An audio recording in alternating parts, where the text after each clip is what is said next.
हरे हरे राम राम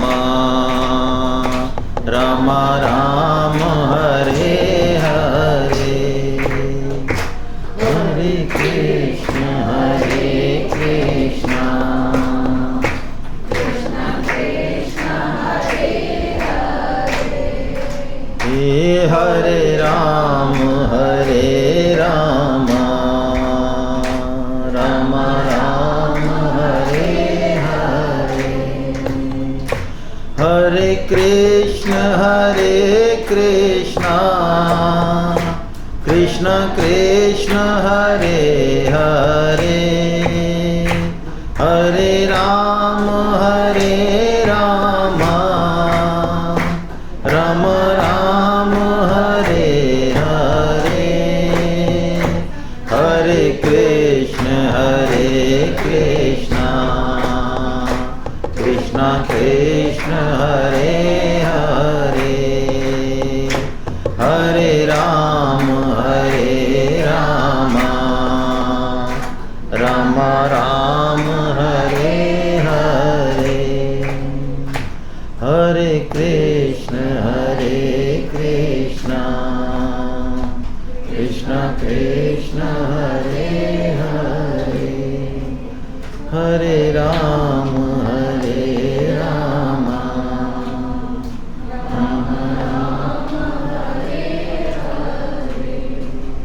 हरे कृष्णा।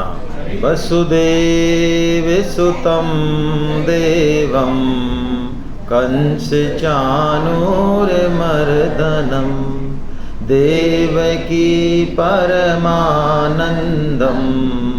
कृष्णं वंदे जगद्गुरुं। आप सभी वैष्णव जनों के चरणों में दंडवत प्रणाम। हम सब बहुत भाग्यशाली हैं कि हम भगवत गीता, जो कि मानव जीवन का सर्वोच्च फल है, उसके सत्संग के लिए कृत संकल्पित हुए और उपस्थित भी हैं। कर्म योग का ज्ञान जो भगवान ने दिया अर्जुन को, उसकी परंपरा भगवान अब यहाँ बताएंगे इस अध्याय में। और भगवान एक बड़ी जबरदस्त चीज कहते हैं कि अर्जुन, ये कर्म योग मैंने सबसे पहले सूर्य को दिया और सूर्य से ये परंपरा से चलता हुआ मनु, इक्ष्वाकु ऐसे करके जन सामान्य में गया, लेकिन उसके बाद ये योग लुप्त हो गया। योग अविनाशी है, सनातन है। क्या वो खत्म हो सकता है? सनातन कभी खत्म हो सकता है? कभी नहीं हो सकता। क्यों नहीं हो सकता? क्योंकि जो जन्मता है वही मरता है, जो जन्मेगा ही नहीं वो मरेगा कैसे? तो कर्म योग भी कभी नहीं खत्म हो सकता, लेकिन भगवान कह रहे हैं कि वो लुप्त हो गया। क्या मतलब है इसका? इसका मतलब है कि कर्म तो रहे, लेकिन उन्हीं कर्मों से जिनसे बंधन होता है, उन्हीं कर्मों से भगवत प्राप्ति हो सकती है। ये जो विद्या है, ये जो योग है, ये विद्या लुप्त हो गई, कर्म प्रधान हो गया। वो कर्म योग को आज भी लोग, कर्म योग को कहने वाले भी इसको कर्म प्रधान ही मानते हैं, योग प्रधान नहीं मानते। जबकि कर्म योग में कर्म का बहुत सूक्ष्म पार्ट है। कर्म योग में कर्म प्रधान है कि योग प्रधान है?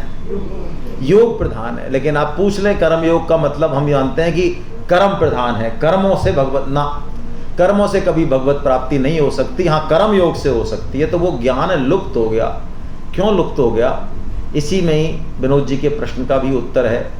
और ये प्रश्न बड़ा समसामयिक है, बड़ी वेदना देने वाला है कि जो विश्व गुरु है भारत, जितने भी आविष्कार हुए, शून्य से लेके, उपग्रह से लेके, और भी दुनिया भर के आविष्कार हमारे यहाँ हुए हैं। आप महर्षि अगस्त्य की संहिता पढ़ें तो क्या परमाणु, क्या ये इलेक्ट्रिसिटी, दुनिया भर के जो आविष्कार हैं वो सब दिए हुए। अथर्ववेद तो इसका भंडार है। लेकिन समस्या ये कि हमें उन्हें डिकोडिंग करना नहीं आया। उसमें जो लिखा हुआ है वो हमारे आज भी समझ में नहीं आ रहा है। जब कोई आविष्कार हो जाता है तब हम कहते हैं ये तो हमारे यहाँ लिखा हुआ था। क्यों हुआ ऐसा? आपके घर में माचिस है और आप सर्दी में मर रहे हैं, ईंधन भी है, माचिस भी है, और ठंड से आपकी मौत हो रही है। क्यों हो रही है? क्योंकि आपको पता नहीं है कि इस माचिस की तीली को यदि रगड़ लगा दे तो इससे अग्नि पैदा हो जाएगी। माचिस भी है, ईंधन भी है, सब समस्या, सब चीजें हैं, लेकिन रगड़ लगाने की विद्या हम भूल चुके हैं। क्यों भूल चुके हैं? कई बार स्वतंत्रता बहुत विनाश कर देती है। कब विनाश कर देती है? जबकि उसके साथ जो उपयोग की विधि है, सेफ गार्ड्स हैं, वो ठीक से ट्रांसफर नहीं हो। जैसे कि मैं आपसे पूछूं, किसी बच्चे के हाथ में चाकू है, दो स्थितियां हैं। एक तो ऐसा है कि इतना शार्प चाकू है कि जहां लगे कट कर दे, उंगली काट दे, और एक ब्लंट है चाकू, बिल्कुल भौंटा है। कौन सी स्थिति ठीक है? तो अब मैं आपसे इसी प्रश्न को उत्तर में पूछता हूं कि कौन सी स्थिति ठीक है? पढ़ा लिखा होना या अनपढ़ होना? मूर्ख होना या समझदार होना?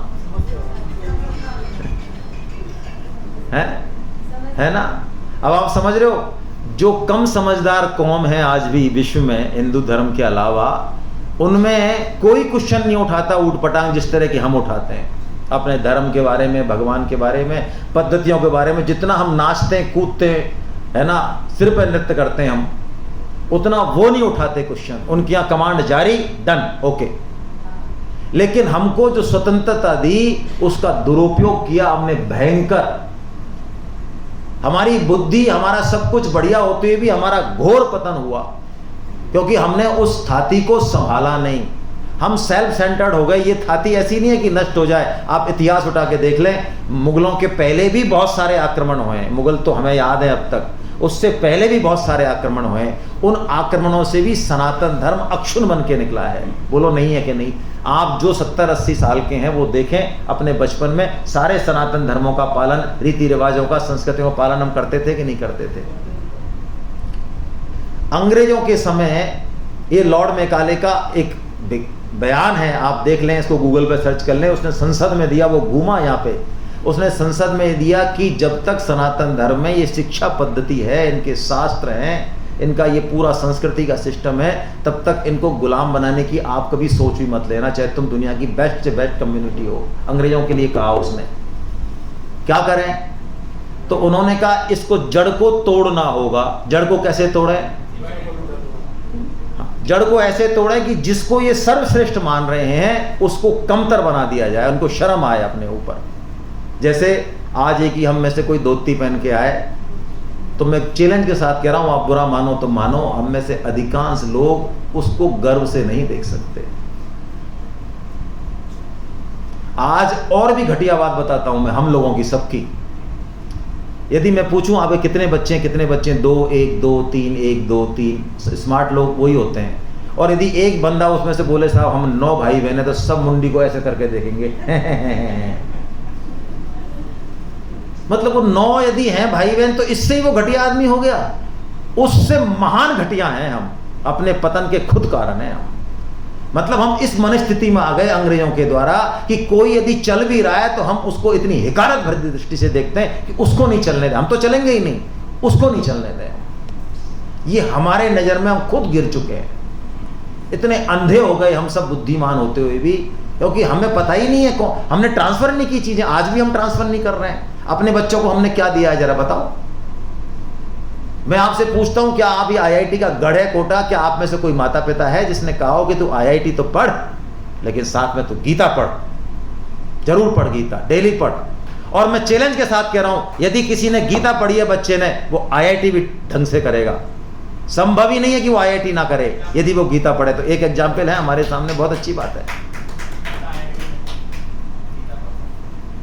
ये गीता ही है जो आईआईटी से बाद की लाइफ सिखाएगी उसको, लेकिन हमने ये नहीं किया।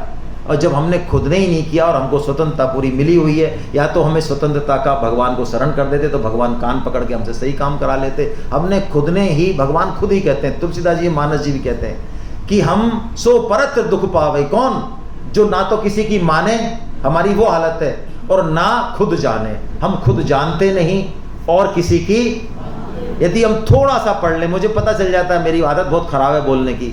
मतलब भगवत गीता की 4 लाइन पढ़ के लोग उछलते हैं, छत पे लगते हैं, उछलते, जमीन पर टिकते ही नहीं। अरे भगवत गीता जिसने पढ़ ली ना, वो चुप हो जाएगा भाई, उसको बुलाने पे भी नहीं बोलेगा वो। लेकिन मैं देखता हूं सेमिनारों में जाने का काम पड़ता है, जो उन्होंने पढ़ा है, जो उन्होंने समझा है, वही सर्वोच्च है। बस उनके दिमाग में ऐसा क्या क्या आया हुआ है, पता नहीं क्या फैला हुआ है। 4 लाइन पढ़ने के बाद इतना उछलते हैं। भगवत गीता पढ़ने वाला व्यक्ति बोलेगा, बताएगा कि मैंने भगवत गीता पढ़ी है।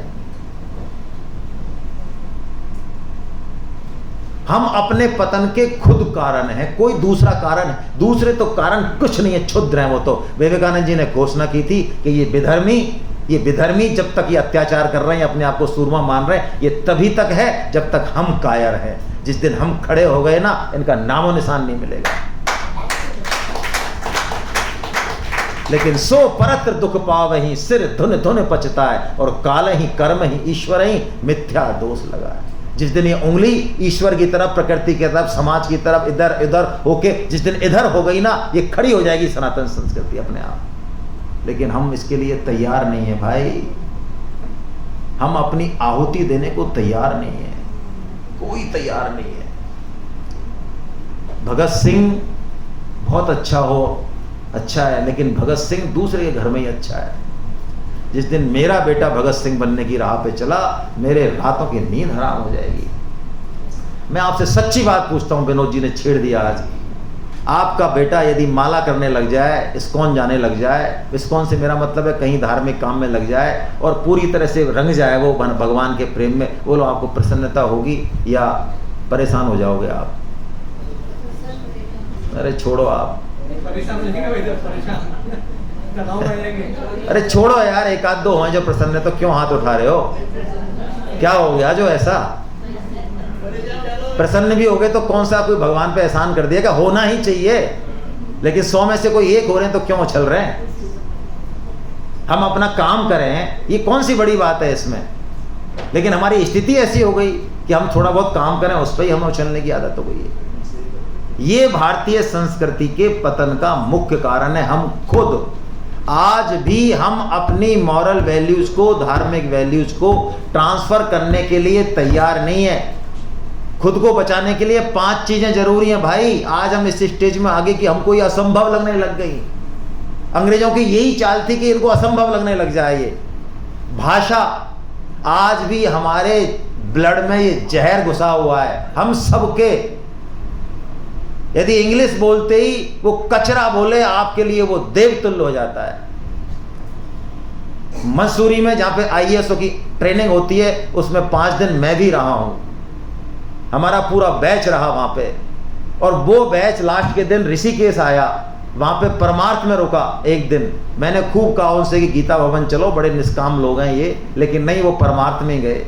और परमार्थ में एक रसियन लेडीज थी, उसने इंग्लिश में 1.5 घंटे भाषण दिया वाटर के ऊपर, जिसमें से एक शब्द किसी अफसर के समझ में नहीं आया। 45 अफसर थे, लेकिन लड़की थी, सुंदर थी, और बाद में गिफ्ट दे दिया हमको बढ़िया बढ़िया बना के।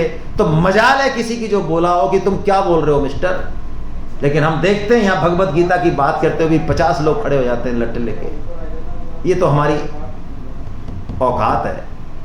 ये भाषा हमने छोड़ दी, पहनावा हमने छोड़ दिया। बोलो, हमने अपने रीति रिवाज छोड़ दिए, सारे रीति रिवाज हमने अपना लिए। भाषा है, अपना वेश है, अपना खान पान हमने छोड़ दिया, अपने कुल आचार हमने छोड़ दिए। जो 5 चीजें जो किसी भी जाति को अक्षुण्ण बनाती हैं सनातन धर्म को, वो 5 ही हमने बिसार दी। फिर हम पूछते हैं हमारा ऐसा क्यों हुआ? होना ही है ऐसा। लेकिन एक बड़े मजे की बात है, मैं आपको अंतिम बात कहता हूं, ज्यादा समय नहीं लूंगा, ये विषांतर हो जाएगा। राजा परीक्षित चाहते तो कलयुग को खत्म कर सकते थे, लेकिन उन्होंने कलयुग को खत्म नहीं किया। ये प्रश्न पूछा है सौनक जी ऋषि ने। आप श्रीमद् भागवतम पढ़ा करें भाई, है ना। मेरा किसी पर दोषारोपण करने का वो नहीं है, लेकिन मैं एक बात कहता हूं कि आप खुद पढ़ें भागवतम, है ना। ये कथाओं वथाओं में ज़्यादा, बहुत कम कथाएं हैं। मैं प्रणाम करता हूँ जो कथा करते हैं वास्तव में भगवान की, उनको प्रणाम करता हूँ, लेकिन 90% से कथा ऐसी हैं जिनको सुनना नहीं चाहिए। आप लोग तो खैर पैसे दे के सुनते हो, वो अलग बात है, सुनना नहीं चाहिए। आप भागवतम पढ़ें, गीता प्रेस से 200 रुपये की किताब आती हैं, वो पढ़ें आप, तो आपको पता लगेगा कि भागवतम है क्या। आपके जीवन का रस बदल देगा एकदम। तो शौनक जी ने जब पूछा है तो सूत जी ने एक बात कही कलेर दोष निधे राजन, ही अस्ति को महान गुना। कली में बहुत दोष है राजन परीक्षित, लेकिन एक बड़ा महान गुण है। अच्छा, कौन सा महान गुण है? इसी कारण तो नहीं माना। कीर्तनादेव कृष्णस्य मुक्त संग परम ब्रजे।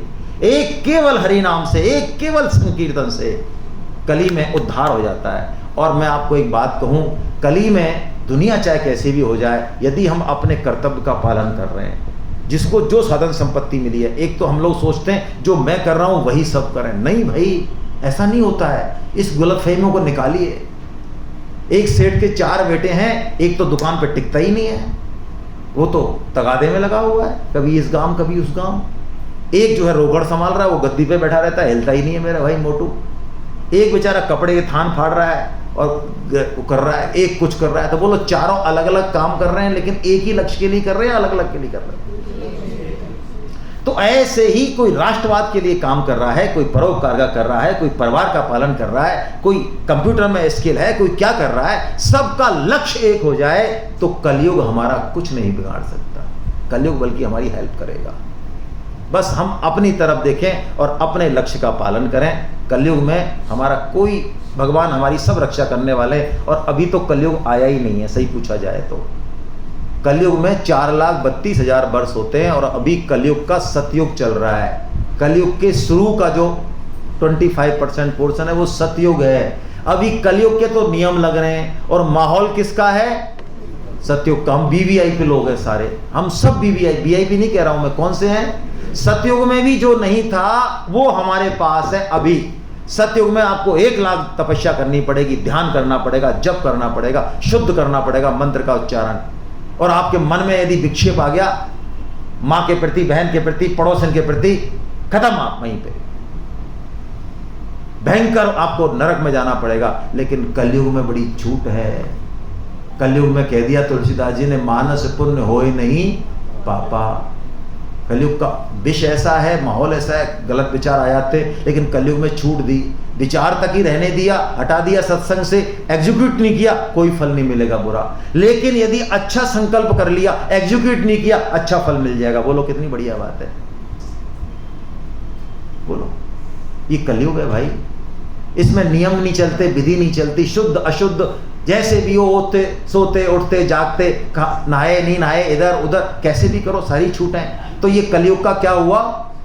सतयुग हुआ। हम वीवीआईपी युग में पैदा हुए तो लाभ लें इसका, है ना। घबराने की जरूरत नहीं है। और जहां जरूरत हो अपना सर्वस्व हम करें। विनोद जी ने जो पीड़ा उठाई है, मैं समझता हूं, हम जहां जिस कैपेसिटी में हैं, देश को, समाज को जहां जरूरत पड़े, मौका लगे तो चौका लगाए, चूके नहीं। यही आपके लिए काम आएगा, बाकी काम नहीं आएगा भाई, है ना। और लगा लेंगे तो लगा लेंगे, ये तो वक्त है, लग गया तो लग गया, बाद में नहीं लगना, मौके पे ही लगता है। आइए अब हम भगवान की शरण होते हैं। 5 दिव्य श्लोक निकालें आप, 4.6 से 4.10, इनका सब हम वाचन करेंगे। अभी इसमें जो है थोड़ा सा कट रहा है, लेकिन कोई बात नहीं, आप किताब से निकाल लें। 4थे अध्याय के 6वां श्लोक से 10वें श्लोक तक हम पढ़ेंगे। ये 5 श्लोक दिव्य श्लोक हैं।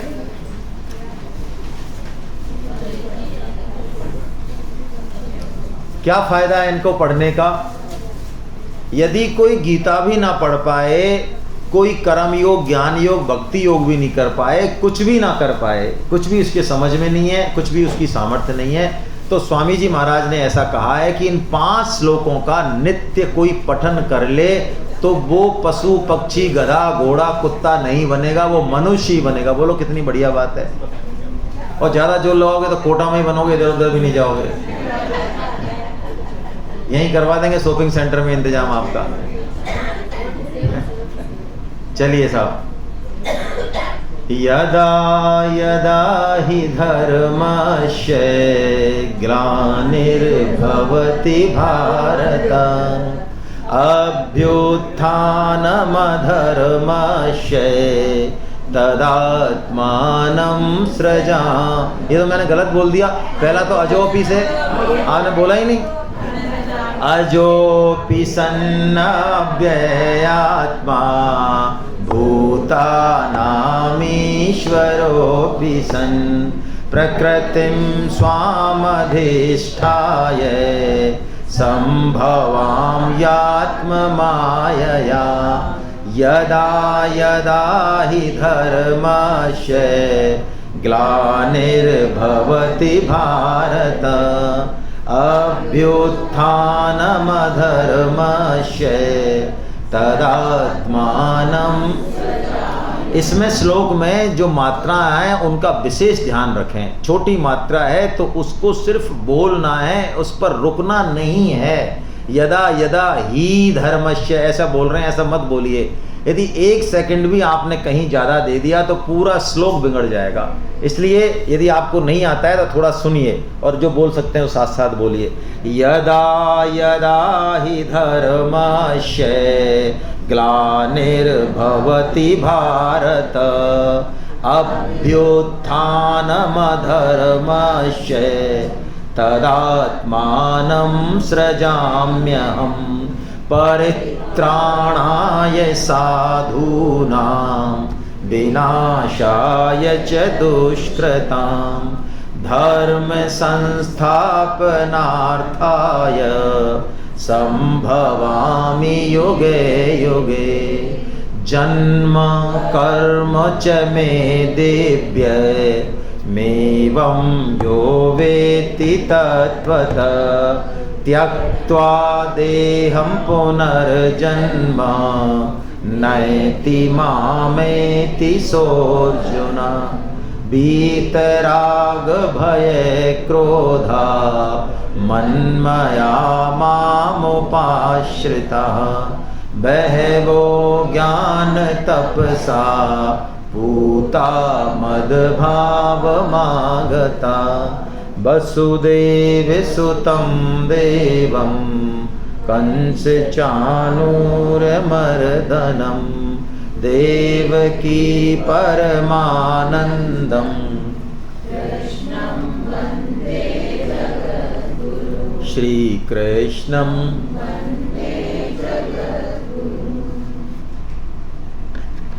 ये 5 श्लोक हमको याद कर लेने चाहिए। जब भी समय मिले, बस स्टैंड पे खड़े हैं, कहीं खड़े हैं, कोई ऐसा व्यक्ति मिल गया जो आपके दिमाग को पूरा चाटना ही चाह रहा है, तो अब उसको मना तो कर नहीं सकते, सामाजिक समस्याएं, तो उससे कहे तू खूब चाट यार, हम तो अंदर 5 श्लोक बोल रहे हैं, अपने अंदर 5 श्लोक बोलते जाओ। हाँ, ऐसे बहुत समस्या आजकल।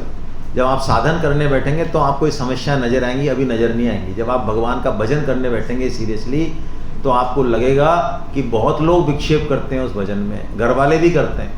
किसी को अच्छा नहीं लगता कि आप भगवान के हो जाओ, सबको ये लगता है कि आप हमारे बन के रहो बस, है ना। तो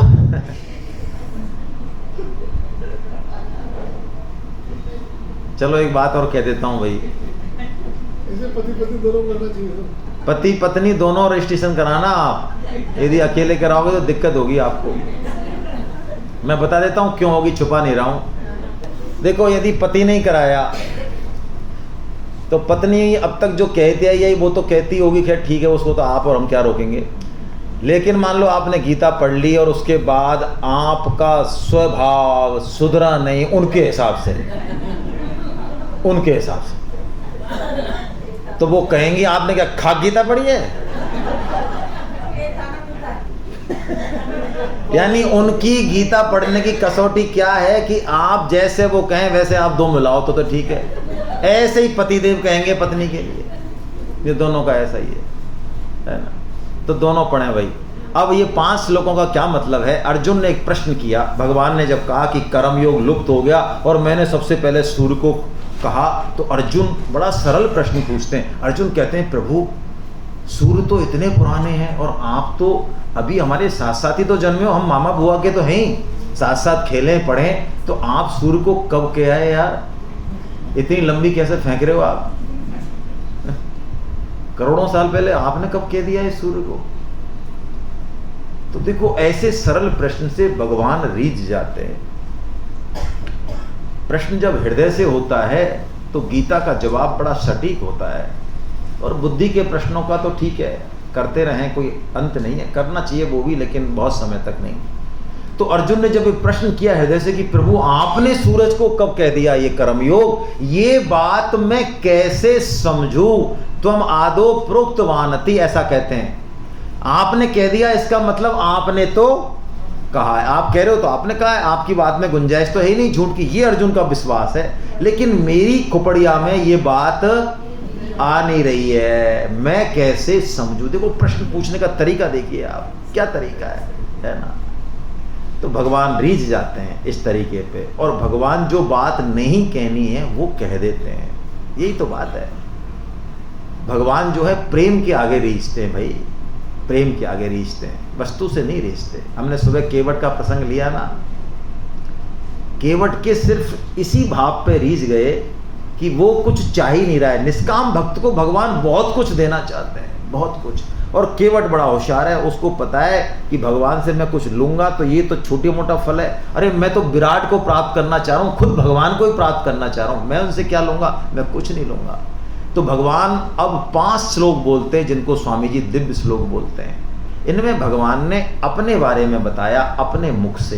क्या बताया? अर्जुन अजोपि, मैं अजन्मा हूं, फिर भी मैं जन्म क्यों लेते हैं? अजन्मा है फिर जन्म क्यों लेते हैं? भाई यदि जन्म नहीं लेंगे तो हम भगवान को बताओ कैसे देख पाएंगे, समझ पाएंगे, कैसे बात करेंगे? मैं आपसे एक प्रश्न पूछता हूं, भगवान ने 7 साल की उम्र में गोवर्धन पर्वत उठा लिया, और वो भी इस चिंगली वाली, इस पे उठा लेते तो कोई बड़ी बात नहीं थी, ऐसा कहते हैं कई बुद्धिमान। एक हमारे MSc फिजिक्स के पढ़े हुए लेक्चर थे, वो कहते हैं नहीं इस पे तो मैं मान सकता हूँ, इसमें ताकत होती है, पर यार इस पे कैसे उठा लिया? हाँ, ये बुद्धि ऐसी नाचना चाहती है। इस बुद्धि के साथ यदि पैसा और मिल जाए और पद मिल जाए तो पूछो ही मत, ये कहाँ ले जाएगी, पूछो ही मत, क्या छोड़ो। तो 7 साल के बच्चे ने गोवर्धन उठा लिया, बोलो इस पे हमको आश्चर्य आ रहा है कि नहीं आ रहा है? आ रहा है ना, आ रहा है। मैं आपसे पूछता हूँ, उसी तत्व ने, उसी परमात्मा ने अनंत ब्रह्मांड उठा रखे हैं, ये दिख रहा है क्या? ये नहीं दिख रहा। बस तो वो दिखाने के लिए भगवान अवतार लेते। अवतार का मतलब क्या है? अवतरणी का, यानी हम जो मन बुद्धि से जिसको देख नहीं सकते, समझ नहीं सकते, वो अपनी उस स्थिति से नीचे आता है। नीचे क्यों आता है? जिससे कि हम देख सकें, बात कर सकें, अनुभव कर सकें, उनकी लीलाओं को गा सकें, उनको पा सकें। वाह क्या बात है, ये अवतार का रहस्य है। गौदुजधेनु सेनु हितकारी, है ना। अरे राक्षसों को मारना ये भगवान के लिए कोई बड़ी बात है क्या? है? जब विभीषण कहते हैं कि महाराज रावण ऐसा वैसा और सारी पोल पट्टी खोल दी, और ये, अरे भगवान कहते तू यार डट यार थोड़ा। ये लक्ष्मण खड़ा है ना मेरी बगल में, मेरी बात तो तू छोड़े, लक्ष्मण खड़ा है ना, ये लक्ष्मण है ना, ये पैर से यदि तीर छोड़ दे तो सारी लंका उड़ जाए। जग में उस सखा निशाचर जेते, लक्ष्मण हनहु निमिष महूते थे। निमिष का मतलब है सेकंड का भी हिस्सा। ये लक्ष्मण सारे राक्षसों को खत्म कर सकता है, तो लक्ष्मण ही खत्म कर सकता है, तो भगवान श्री राम क्या कर लेंगे? और तो अवतार इसलिए नहीं होता, अवतार होता है सखाओं के लिए। भगवान यही कहते हैं कि अर्जुन, जब जब धर्म की हानि होती है तब तब मैं अवतार लेता हूं। किसके लिए? धर्म की संस्थापना के लिए, पुनर्स्थापना के लिए, है ना। धर्म नष्ट नहीं होता, लेकिन उसके नियम विकृत हो जाते हैं, सारा जो वैदिक आचार विचार है वो लुप्त हो जाता है। तो कई बार तो भगवान अपने संतों को भेजते हैं, भक्तों को भेजते हैं। कई बार जब ज़्यादा कंडीशन ज़्यादा खराब हो जाती है तो भगवान, ये ऐसे ही है जैसे कि कोई मिनिस्टर आए तो SDM साहब चले जाते हैं प्रोटोकॉल में, है ना, DYSP साहब चले जाते हैं, और राष्ट्रपति आए तो अजवानी साहब SP साहब ही जाएंगे। हाँ, DG जाता है खुद, हमारे अजवानी साहब कह रहे हैं। तो ऐसे ही है, जब माहौल थोड़ा खराब हो जाता है ज़्यादा तो भगवान खुद आ जाते हैं, है ना। यही बात कह रहे हैं भगवान। और भगवान क्या कह रहे हैं, जो सबसे इंपॉर्टेंट श्लोक है, मैं बस वही ले रहा हूँ कि जन्म कर्म च मे दिव्यम, मेरे जो जन्म और कर्म हैं, भगवान कह रहे हैं मेरे जो जन्म और कर्म हैं वो दिव्य है। दिव्य मतलब, देखो आप रसगुल्ला रसगुल्ला रसगुल्ला रसगुल्ला ऐसे बोलो जरा, सफेद रसगुल्ला क्या था नीचे, सफेद ही था ना। तो किसी के मन में रहेगी यार हमने 5 ही खाए, हम 1 और खा लेते तो ठीक रहता है। ऐसे कोई मन में आ रही है किसी के? आ रही वो बताएंगे भी नहीं, क्योंकि पहले तो यही आउट हो जाएगा हमने 5 खाए हैं। तो चलो छठवें की मन में आ रही है तो आप यहाँ से रसगुल्ला रसगुल्ला बोलो, देखो 1000 बार बोलो, 1 लाख बोलो, रसगुल्ला आ जाएगा, ऊपर चढ़ के सीढ़ी चढ़ के आ जाएगा क्या? नहीं आएगा भाई। लेकिन भगवान का नाम यदि हम पुकारें, भगवान आ जाते हैं भाई। भगवान जड़ नहीं है, भगवान चेतन है। उनको सब पता है, उनको हृदय का एक एक संकल्प पता है, हमारा भाव पता है, हमारा सब कुछ पता है। तो भगवान कह रहे हैं मेरा जन्म भी दिव्य है और हमारा जन्म दिव्य है या अदिव्य? बताओ।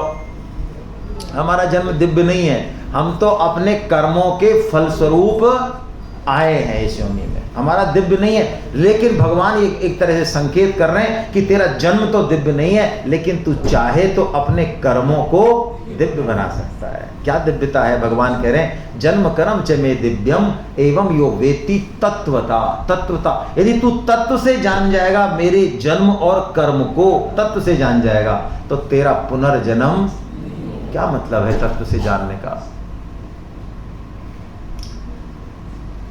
देखिए भगवान कोई भी रोल करें, किसी भी उसमें आए, वो भगवान ही हैं। जैसे आप जेल में जाएं तो जेल में एक तो कैदी बंद है और एक उन कैदियों को संभालने के लिए जेलर बंद है। उसने भी कोई गलत काम किया है क्या? तो जेलर के लिए कोई नियम लागू है, वो कब आएगा कब जाएगा? हाँ ऐसे तो नियम है इतने बजे आएगा, लेकिन चाहे तो वो कभी भी जा सकता है। और एक मजिस्ट्रेट साहब हैं, वो भी रात को चाहे तो 11 बजे एंटर हो जाए, कैदी हो सकते हैं क्या? तो भगवान इस जगत में आते हैं, ऐसे मनुष्य की तरह लीला करते हैं, रोते हैं, भागते हैं, विलाप करते हैं, सब काम करते हैं, लेकिन ये सब करते हुए भी वो अपनी स्थिति में अचल हैं, अच्युत हैं। ऐसा जानना भगवान के जन्म और कर्म को तत्व से जानना। भगवान लीला कर रहे हैं, क्यों कर रहे हैं? उन लीलाओं को हम सुने, श्रवण करें, समझें, रस लें, गाएं, जिससे हमारा मन बुद्धि भगवान में लग जाता है, हमें भगवत प्राप्ति हो जाती है। और भगवान कहते हैं ऐसा एक नहीं, बहुत सारे बहवो ज्ञान तपसा पूता मद भावम आगता। बहुत सारे लोग मेरे भाव को शुद्ध होके और मेरे भाव को प्राप्त हो गए हैं, ऐसा भगवान कहते हैं। तो ये इनकी जो है जन्म कर्म की दिव्यता है। अब यदि भगवान ऐसे ही हैं, इतने दिव्य हैं, तो सब कोई भगवान की तरफ क्यों नहीं लगता? इस प्रश्न का जवाब इस श्लोक में भगवान दे रहे हैं। क्या कह रहे हैं? कर नहीं, वो हटा दिया शायद अपन ने, है ना। हम लोग कामना के कारण अपने कर्म का बहुत जल्दी फल चाहते हैं, तो हमको जहां से फल की पूर्ति होती है हम वहीं पहुंच जाते हैं। भगवान हमें अपने कर्म का फल देते हैं, लेकिन देते हैं अपने विधान के अनुसार, हमारा बुरा नहीं करते। लेकिन देवता हमको अपने कर्म का फल, जो हमने कर्म किया उसके अनुसार तुरंत दे देते हैं। तो देवता कर्म का फल जल्दी देते हैं, भगवान के यहाँ से वो कर्म का फल अच्छा होगा और देरी से आएगा, और अच्छा ही आएगा। अच्छा मतलब हमारे हित में। तो हम चूंकि कर्म का फल जल्दी चाहते हैं, इसलिए हम किसकी पूजा करने लग जाते हैं? जैसे आप भगवान श्री कृष्ण को पूज रहे हो, चलो हनुमान जी को ही पूज रहे हो, हनुमान जी के भक्त हो, अब आपको एक बेटा चाहिए, तो किसी ने कह दिया यार हनुमान जी के खुद के बेटा नहीं हो, वो कहाँ से देंगे यार? तो ऐसा कर साईं बाबा के यहाँ चला जा, हमको भी उन्होंने ही दिया, ऐसे पीठ ठोक देगा वो। कौन साईं बाबा? वही भगवान जो है। हमारे यहाँ किसी भी हिंदू धर्म में किसी को भी भगवान बना लेते हैं हम इतने समझदार हैं। हमारे यहाँ कोई भी अल्लू पल्लू चप्पू भगवान बन जा, और हम उसको पूजने भी लग जाते हैं, क्योंकि हमको शास्त्र हमने पढ़े ही नहीं। हमें ये नहीं पता कि भगवान होते कौन है। राम और कृष्ण ही भगवान क्यों हैं, साईं बाबा क्यों नहीं हैं, हमको नहीं पता। लेकिन इस षड्यंत्र के तहत अब सभी मंदिरों में साईं बाबा की मूर्ति प्रतिष्ठित हो रही है, दिन दूनी रात चौगनी की गति से। षड्यंत्र है बहुत बड़ा। और हम ऐसे हिंदू हैं कि हम कहते हैं सब में भगवान देखना चाहिए, सब में। अच्छा, तो आपके गाल पे चापड़ दे रहा है, उस पर क्यों नहीं देख रहे हो? आपकी माता बहनों के साथ जो गलत काम कर रहा है, उसमें क्यों नहीं देख रहे हो? ये अध्यात्म का दुरुपयोग मत करो भाई। सब में भगवान देखना, तो श्री कृष्ण को नहीं देख रहे थे क्या भगवान सब में? जो उन्होंने एक एक अधर्म को ढा दिया, उन्होंने चाहे युक्ति पूर्वक, चाहे अयुक्ति पूर्वक, चाहे सच के द्वारा, चाहे झूठ के द्वारा, धर्म की स्थापना के लिए किसी को नहीं छोड़ा। क्या द्रोण खराब आदमी है? क्या भीष्म खराब आदमी है? लेकिन छोड़ा नहीं किसी को भगवान ने। अरे हम गीता पढ़े, थोड़ा ठीक से तो समझे चीजों को। गीता पढ़ के भी सब में भगवान देख रहे हैं। हाँ, देखें सब में भगवान, तत्व से सब भगवान है। गले में कांटा चुभ जाए तो वो भी भगवान है, तो मत निकालो। तो साईं बाबा ऐसे ऊल पलूल को हमको भगवान नहीं मानना है, क्योंकि वो यदि हमारी कामना की पूर्ति कर दें तो भी नहीं। हमको तो इन्हीं के द्वार पे रहना है, अटल रहना है, चाहे मारें, चाहे जलाएं, चाहे दें, चाहे नहीं दें, ऐसी अनन्य निष्ठा रखनी है हमको। अब भगवान इस अध्याय में 3 चीजें बता रहे हैं, उनको समझना चाहिए, क्योंकि कर्मयोग का प्रकरण चल रहा है। आते हैं भगवान उसी पे दोबारा। भगवान कह रहे हैं मैं 3 चीजें बता रहा हूं अर्जुन, कर्म, अकर्म और विकर्म। कर्मणो अपि बोधव्यम, तू कर्म को समझ, बोधव्यम च विकर्मणा, तू विकर्म को समझ, और अकर्मणश्च बोधव्यम, तू अकर्म को समझ। लेकिन सुन, गहना कर्मणो गति, कर्म की गति बड़ी। मैं समझा तो रहा हूं, लेकिन मैं जितना समझा रहा हूं उतना ही समझना। बड़े बड़े पंडित कर्म की गति को नहीं समझ पाते। वो कर्म की गति कब कैसे आएगी, उसका फल कैसे आएगा, हम नहीं समझ सकते, अपनी बुद्धि से नहीं समझ सकते। इसलिए समझ तो लें, जितना भगवान समझा रहे हैं उतना ही समझ लें। तो कर्म, अकर्म और विकर्म क्या है, 3 समझ लें जल्दी से। कर्म वो है जो फल देगा, अच्छा या, यदि हम सत्कर्म करेंगे, परोपकार करेंगे, उनके दम पे हमारी गति नहीं होगी। मैं रिपीट कर रहा हूं अपनी बात। हम परोपकार करके यदि ये चाहें कि हमारा कल्याण होगा, संभव नहीं है। आप कहेंगे वाह ये अच्छी बात बताई। हाँ, ऐसे ही है। परोपकार सोने की जंजीर है और बुरे कर्म लोहे की जंजीर है। बोलो आपको 24 कैरेट की जंजीर से बांध दें, 5 किलो सी और पानी देने, खाना देने, बढ़िया है? 24 कैरेट है, नहीं चाहिए? परोपकार यही है, बस सोने की जंजीर है, लेकिन है वो। तो कर्म क्या है? जो फल दे रहा है, चाहे अच्छा चाहे बुरा। विकर्म क्या है? वो शास्त्र निषिद्ध कर्म, जिनको करने की हमको मना, जिनका घोर पाप होगा, जिनसे महान हमारा सर्वनाश होगा, वो विकर्म है। तो विकर्म तो हम करेंगे ही नहीं, कर्म करेंगे, लेकिन कर्म भी साधक गीता का साधक नहीं करता। वो क्या करता है? अकर्म करता है। अकर्म क्या है? अकर्म वो शास्त्र विहित कर्म है जो होते तो हैं, लेकिन उनका फल बंधनकारी नहीं होता। जैसे दीपावली पे आप किसका पूजन करते हो? कौन सी लक्ष्मी जी? उल्लू वाली? अरे छोड़ो आप, भगवान को कौन चाहता है? लक्ष्मी जी की पूजा करते हैं हम सब। अकेली लक्ष्मी जी, आपके चित्र में देख लो, लक्ष्मी जी होंगी अकेली, है ना? 90% लोग अकेली लक्ष्मी जी की पूजा करते हैं, उनको भगवान नहीं चाहिए, लक्ष्मी जी ही चाहिए। तो भैया यदि अकेली किसी की स्त्री को घर बुलाओगे तो बताओ पिटाई होनी चाहिए कि नहीं होनी चाहिए? तो लक्ष्मी के 2 रूप हैं। एक तो लक्ष्मी आती है उल्लू पे बैठ के, तो वो आती तो है लेकिन हमको क्या बना देती हैं? हाँ, उल्लू ही बना देती हैं वो। तो आप कहोगे साहब लक्ष्मी के बिना काम कैसे चलेगा, बताओ? है, एक सज्जन थे, कह रहे कि हम गीता बांटते हैं लेकिन पैसा एक ही नहीं लेते हैं। वाह साहब वाह। हम कहते हैं कि आप गीता बांटो लेकिन पैसा लो। हाँ, हम ऐसा कहते हैं। आपका कौन सा काम बिना पैसे के हो रहा है, जरा बताना। ऐसे जो कहते हैं नहीं पैसे के हम हाथ नहीं लगाते, हम लेते ही नहीं, हमें जरूरत ही नहीं है। तो मैं आपसे पूछता हूँ, आपका कौन सा काम बिना पैसे के हो रहा है? बोलो। यहाँ बिना पैसे के आ गए, घर से चल के गाड़ी से आए ना, पैसा लगा। जो पहन रखे हैं कपड़े बिना पैसे के आ गए। भोजन करोगे बिना पैसे के, सब्जी रोटी, कौन सा काम बिना पैसे के हो रहा है? बताओ, चलो बोलो। अरे आप पैसा लेके दोगे तो आपको पता चलेगा गीता प्रचार क्या होता है। अभी तो आपने बांट दी किताबें और पीठ ठोक ली अपनी। पैसा लो तो पता चलेगा, मान होगा, अपमान होगा, और पैसा होगा तो वो पढ़ेगा, फायदा होगा ज़्यादा उसका। 10,000 की जगह 10 ही बांटो, पैसा लेके बांटो। है हिम्मत?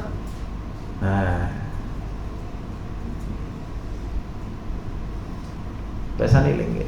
तो एक तो श्री है उल्लू वाली, और एक श्री है जो नारायण के साथ गरुड़ पे बैठ के आती है। ये भी सब कुछ देती है हमको, सुख संपदा ऐश्वर्य, लेकिन ये सात्विक बुद्धि भी देती है साथ में। इसके आने से हमारा पतन नहीं होगा, आवश्यकताएं सब पूर्ति हो जाएंगी। तो श्री चाहिए या लक्ष्मी चाहिए? बोलो।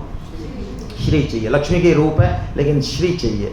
आप जब गीता का अंतिम श्लोक पढ़ोगे तो मां संजय बोलेंगे गीता पढ़ने से 4 चीजें मिलती हैं, जिसमें से एक क्या है? श्री है। क्या बात है? हैं? सामने लिखा हुआ, ये कह रहे हैं इनको दिख गया, श्री पे निगाह चली गई नहीं जल्दी। ये देखो, ये कोई श्लोक लिख रहा है, इस पे हाँ लिख रहा है ना, ये तत्र श्री विजया भूतिर ध्रुवा नीतिर मतिर ममा, ये 4 चीजें मिलती हैं। देखो आप, श्री मिलेगी, विजय मिलेगी, भूति मिलेगी और नीति मिलेगी। क्या बात है? ये 4 चीजें मिलती हैं गीता से, बिना मांगे मिलती हैं।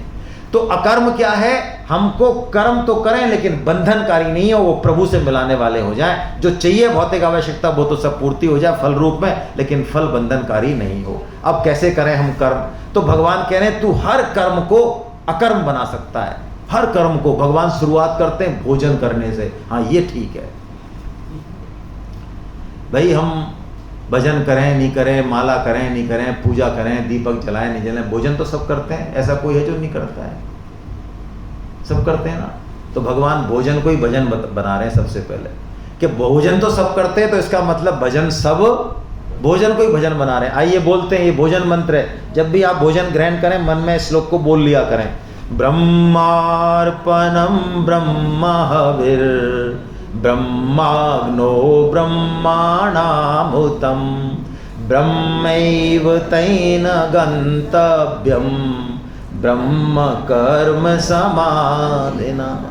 क्या बात है, इस मंत्र में बड़ी अद्भुत चीज छुपी हुई है, बहुत जबरदस्त चीज छुपी हुई है। त्वमेव माता च पिता त्वमेव, वो वाला मंत्र है ये, ऐसा मान लें।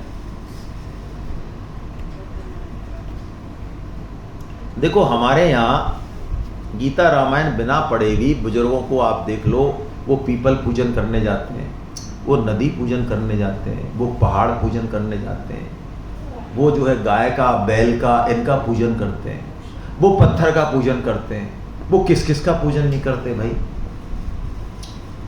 वो चंद्रमा का, सूरज का, अग्नि का, वायु का, वो सबका पूजन करते हैं।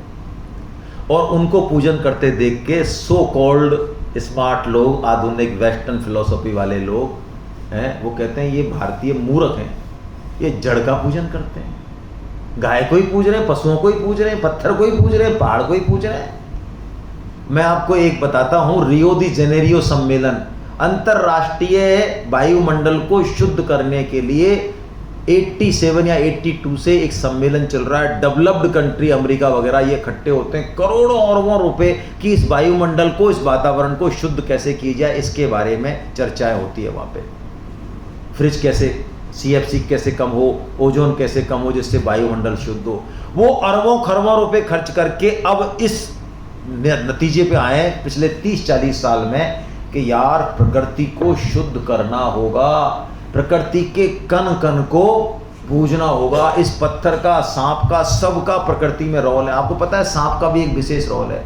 सांप प्रकृति से जहरीली चीजों को खींच लेता है, जिससे कि हमें, गाय को जो हम रोटी देते हैं तो गाय हमारे अन्न के जहर को, उस दोष को खींच लेती है, जिससे बचा हुआ अन्न क्या हो जाता है? अमृत हो जाता है। इसका मतलब हमारे पालन में जितना भी ये परिवेश है सब कुछ भगवान में है, ये भगवान की कृपा ही है। ये सब, ये जड़ होते हुए भी ये चेतन ही है ये।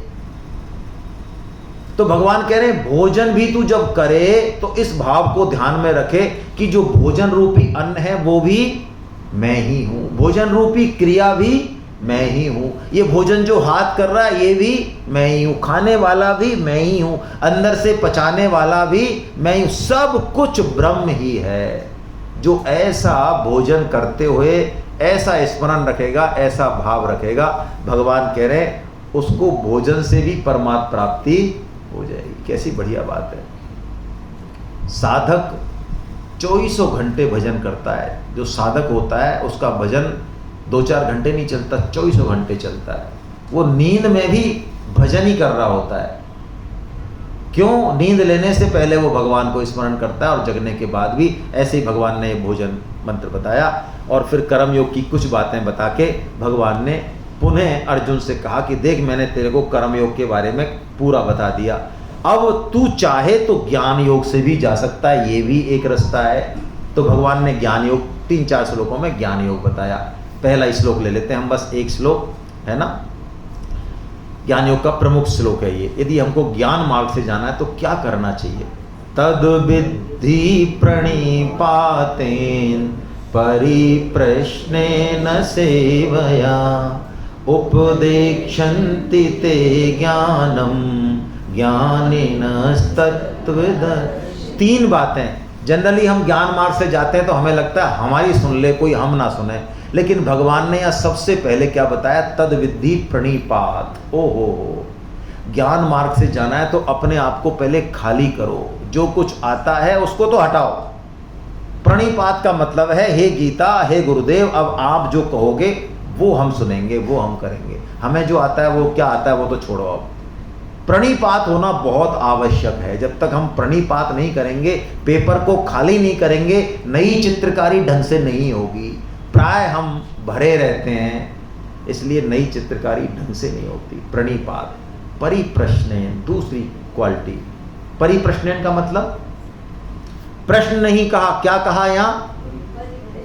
देखिए, यदि हम जो कहा जा रहा है वो कभी करेंगे हैं नहीं, करना नहीं चाहें और बुद्धि के घोड़े दौड़ाते रहे 2 महीने 6 महीने, तो हमारे दिमाग में क्या आएंगे?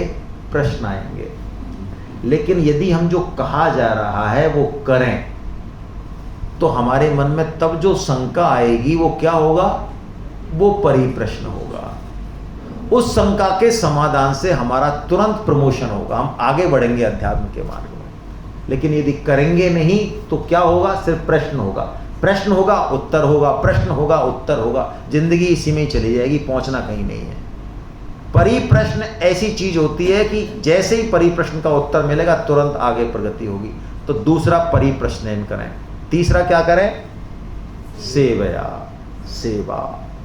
सेवा क्या है बताइए? आप में से कोई सेवा क्या है?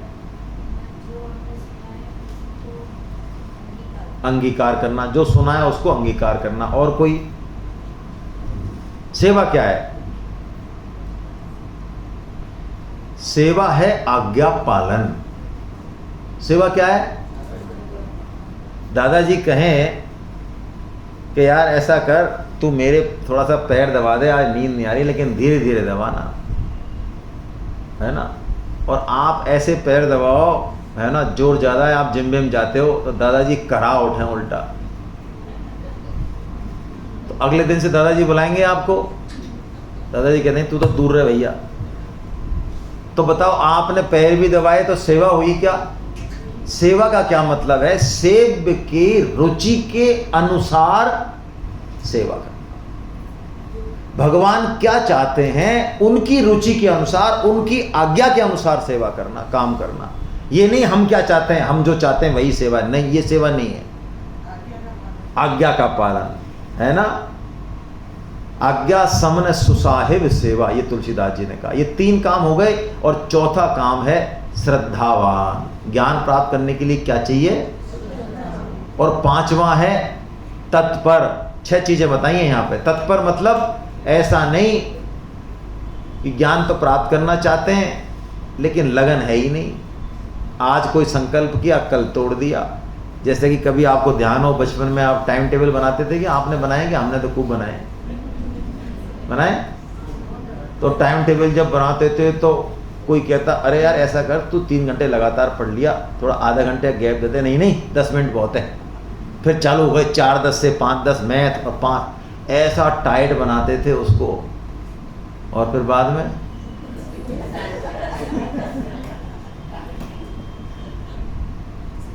तत्पर नहीं है मामला। भगवान का भजन करने की मन में तो आई, कुछ संगी साथी मिले, सज्जन मिले, कोई शुभ संकल्प हुआ, लेकिन वो टाइम फिर से 2 दिन 3 दिन बाद काम नहीं चलेगा भाई। ये 5वीं चीज तत्पर होना चाहिए। और संयतेंद्रिया, 6वीं चीज लास्ट, संयतेंद्रिया। मतलब अब भाई मैं नीचे जो है 4 तो जो है रोटी और 5 पूड़ी और रसगुल्ला की संख्या तो मैं आपको बताऊंगा ही नहीं। मैं ये खा के और मैं यहाँ ये सोचूं कि मेरे को ज्ञान कर्म संन्यास योग समझ में आ जाए एकदम बढ़िया से, एकदम से जैसे ही बोला मेरे ऐसे उतर जाए, तो उतरेगा कहाँ से? यहाँ तो भर रखा है माल है। यानी यदि अध्यात्म में चलना है तो इंद्रिय संयम जरूरी है भाई। किसी भी योग में जाओ, कर्म में जाओ, भक्ति में जाओ, ज्ञान में जाओ। रात को 12 बजे तक तो टीवी देख रहे हैं, उठ पटांग मोबाइल देख रहे हैं, उठ पटांग उसमें चीजें पढ़ रहे हैं, तो रात को कोई भगवान श्री कृष्ण मुरली बजाते थोड़ी आ जाएंगे आपके सपने में। इंद्रिय संयम आवश्यक है। जो इंद्रिय संयम नहीं करना चाहता और ज्ञान की बड़ी बड़ी बातें कर रहा है, वो धोखेबाज है, वो धोखाधड़ी कर रहा है अपने साथ। आपके जीवनचर्या से पता चलना चाहिए कि आप साधक हैं या नहीं है। ये 6 चीजें होंगी तो ज्ञान होगा। लेकिन भगवान एक बात कहते हैं, बड़ी अच्छी बात कहते हैं, अर्जुन तू इतना कहां भटकता फिरेगा? सदगुरु मिलेंगे नहीं तेरे को, किससे पूछेगा? तत्वदर्शनी पूछेगा किससे? तो जो ज्ञान ज्ञान योग से मिलेगा, वही ज्ञान भगवान कह रहे हैं अपने कर्तव्य पालन से भी तुझे अपने आप मिल जाएगा। क्यों मिल जाएगा? क्योंकि कर्तव्य पालन से हमारा अंतःकरण शुद्ध होता है। बाहर जाके बंद कर दो, कोई बात नहीं, बाहर ले जाओ इसको। अब अर्जुन को इस पूरे अध्याय का अंतिम श्लोक भगवान आज्ञा दे देते हैं, मैंने तुझे ज्ञान कह दिया, कर्म कह दिया, अब तुझे करना क्या है? देखिए बड़ा इंपॉर्टेंट श्लोक है। तस्मादज्ञान संभूतम हृतस्थम ज्ञानासिनात्मना चित्त्वैनं संशयं योगा मातिष्ठोतिष्ठ भारत। देखिए भगवान ने इस श्लोक में ज्ञान और कर्म का समन्वय कर दिया, दोनों जरूरी हैं। यहां भगवान ने इसका समन्वय किया है। ज्ञान बहुत जरूरी है। जैसे एक पक्षी को उड़ने के लिए दोनों पंख जरूरी हैं, ऐसे ही जीवन में ज्ञान और कर्म का समन्वय होना चाहिए। यदि आप किसी एक अति पे चले जाएंगे, नुकसान करेंगे अपना। यदि कपड़े को काटना है तो कैंची के दोनों फलक चाहिए भाई। कौन कौन से? ज्ञान रूपी और कर्म रूपी। ज्ञान से अपने संशयों को हटा और संशयों को हटा के लग जा कर्म में। ऐसा नहीं संशय हटा लिए, फंडे क्लियर कर लिए, करना धरना कुछ नहीं है। ना देश के काम आए, ना समाज के काम आए, ना परिवार के काम आए, ऐसा बेकार है ऐसा ज्ञान। तो भगवान ने कहा ज्ञान और कर्म दोनों का यूज कर, समन्वय कर अर्जुन, और खड़ा हो जा और युद्ध कर, अपना कर्तव्य पालन कर। हरे कृष्णा। आपके मन में कोई प्रश्न हो तो हम कर लेते हैं, नहीं तो मैं नेक्स्ट अध्याय के लिए जो है, कोई प्रश्न हो तो हम कर लें, कोई मन में आपकी बात उठी हो।